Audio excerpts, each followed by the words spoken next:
With a smug grin and a mocking gaze, she points at him, pleading and begging him to go on and throw one of his usual fits. And honestly, she can't stand the thought that he's her childhood friend. And it was in that moment that something deep within him shifted, that something in the depths of his soul snapped.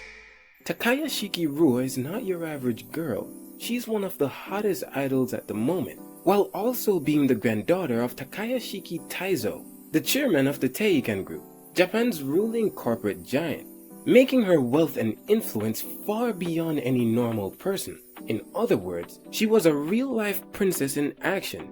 On the other hand, our main protagonist Suzuki Kazuma is just a run-of-the-mill guy. He's gloomy and plain with no friends to his name, but most importantly, bro is maidenless. He's who we'd call a loner, sitting at the very bottom of the social food chain. His only defining trait and achievement in life is being able to call himself the childhood friend of Rua. Believe it or not, he spent his whole life as Rua's shadow. Like he was Igris or something. But that's never been his desire. He doesn't want to be special like Rua.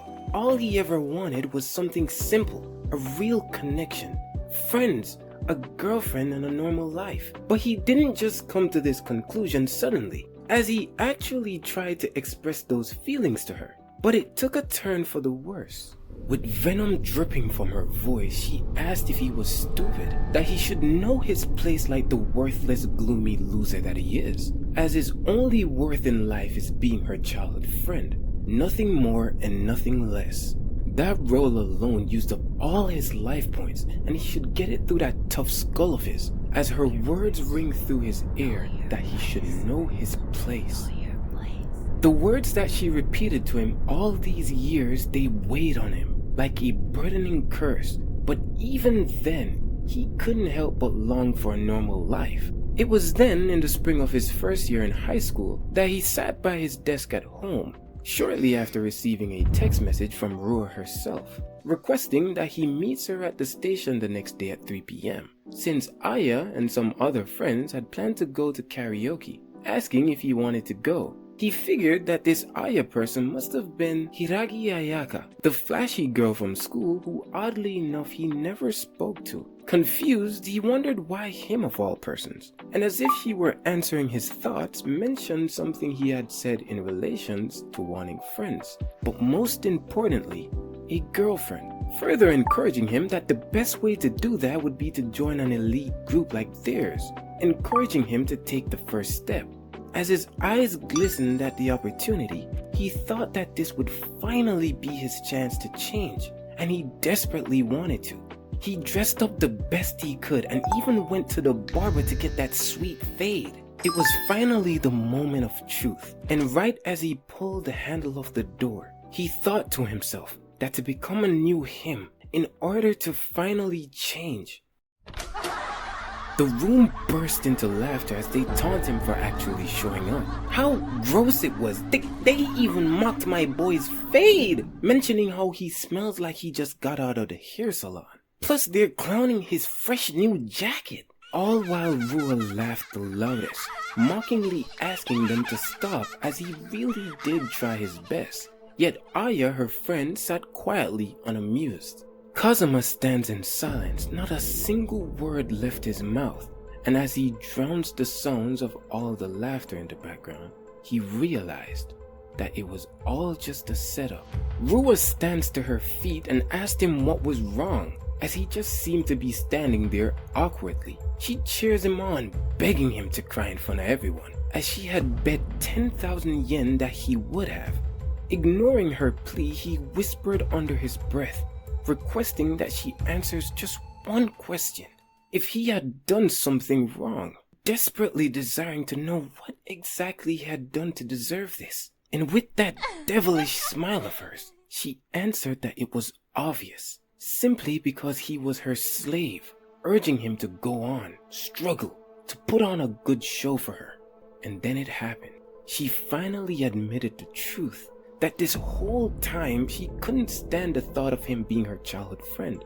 Kazuma's eyes widened as it felt like something just broke. As if chains were being snapped, he could finally hear the sounds of a bond being shattered.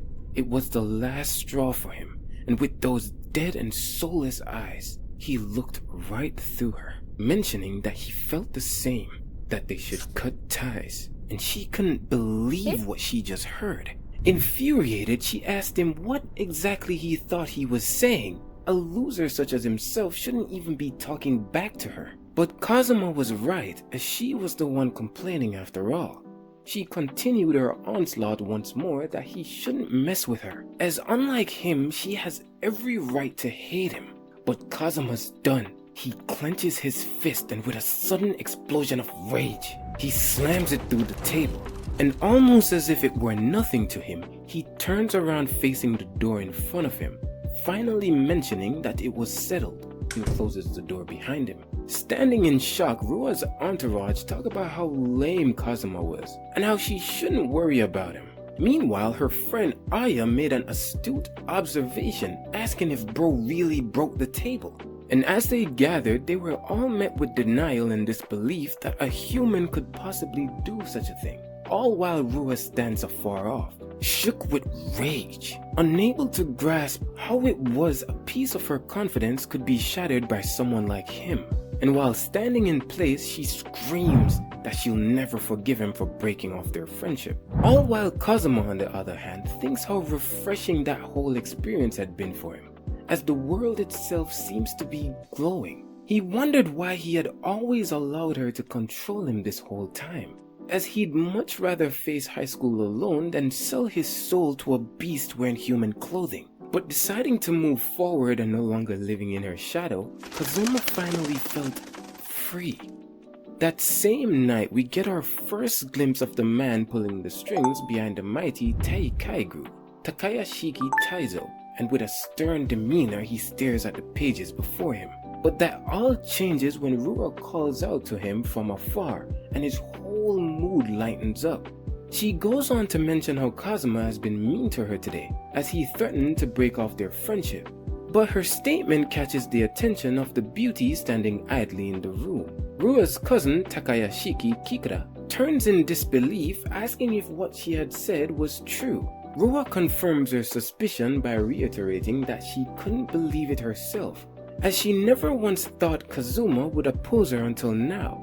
Still not convinced, however, her cousin Kikura mentions that maybe she had been the one to say something nasty, with Rua casually admitting to calling him her slave, and yeah, maybe she also said being his childhood friend was the worst. But they had already figured that that was what had happened, as it's only natural for him to be upset after being told that. But Rua doubles down, insisting she was only teasing him.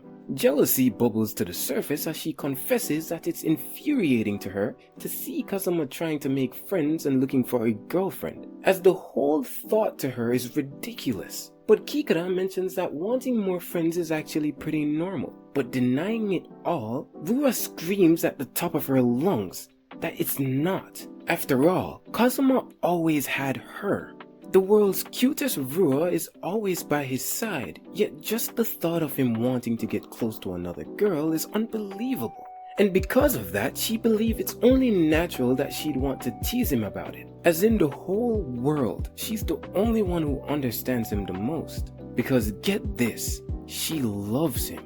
And that's all Gramps needed to hear to switch sides, as he claims that it's indeed Kazuma's fault. But Kikura seemed to have been the only one convinced Rua was wrong and nudged her to apologize. But she stubbornly rebuts that since her cousin was once Kazuma's mentor, she could figure something out and make things right by having him apologize and confess that he loves her. And while he's at it, to add a kiss as well. Kikura couldn't believe how down bad she was and directed her focus towards her uncle, asking if he had intended for Kazuma to marry Rua, with him confirming that he did, since that's exactly the reason he had her teach him martial arts, as well as the arts of leadership.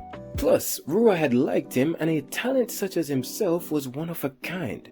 Gazing towards her fan, Kikura agreed, claiming that she's never seen anyone like him before, as ever since he was in elementary school, his grades have always been straight 3s graded out of 5, purposely scoring a little over average in order to fit in, as all of this was done as part of his training to become Rua's shadow. But if he were to ever stop and choose to aim higher, then not just the whole school or country would be shaken, but rather the whole world. And if our boy wasn't suffering from success already, well, turns out he was always popular with the girls, as she's not even able to count just how many had been transferred out because they liked him. And as a result of that, he never realized just how popular he was. Hearing this, Rua stands proud as she claims that that's her Kazuma after all, while Chairman Takayashiki mentions that that's why he's a worthy candidate to take over his company.